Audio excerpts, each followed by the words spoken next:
আমার জীবনে থাকা একটা গোপন কথা তোমাদের সঙ্গে আজকে শেয়ার করব।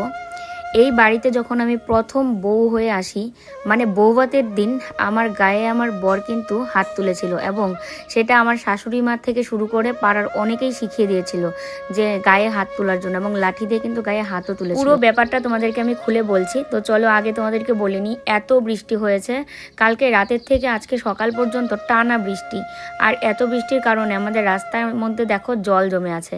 তবে আমাদের রাস্তাটা যখন পাকা হয়নি, মানে যতদিন কাঁচা ছিল, এত যে অসুবিধা হতো যে কাঁচা রাস্তা তো বুঝতেই পারছো, জল জমে কাদা কাদা হয়ে যেত।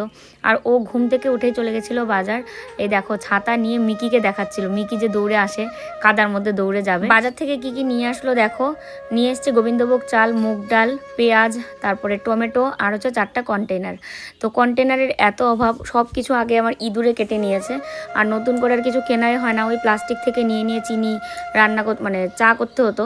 তো চিনিটা রাখার জন্য একটা কন্টেনার নিয়ে এসছে, চা পাতা রাখার জন্য, আরও চাল ডাল এগুলো রাখবো। ওর প্যান কার্ড আমি হারিয়ে ফেলেছিলাম, তো আজকে আবার নতুন করে এসছে, ও অ্যাপ্লাই করেছিল, সেটাই দেখাচ্ছিল আমাদের। আর এদিকে আমি দুধটা জাল দিয়ে নিচ্ছি। আজকে বহুদিন পর আবার দুধ নেওয়া হলো। বাইরের ওয়েদারটা এতটা ঠান্ডা যে এত বৃষ্টি হয়েছে না, বেশ ভালো লাগছে।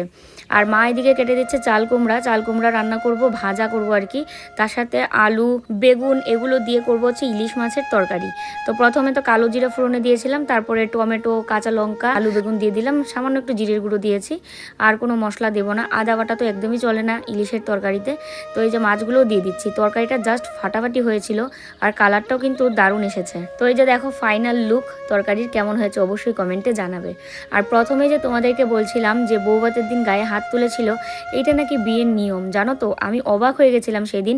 বলে কি, যেমন আদর করবি বউকে তেমনি শাসনও করা লাগবে, সেই কারণে একটা নিয়ম ছিল। তোমাদের বাড়িতে কি এমন নিয়ম রয়েছে? তাহলে অবশ্যই কিন্তু কমেন্ট করো আজকে।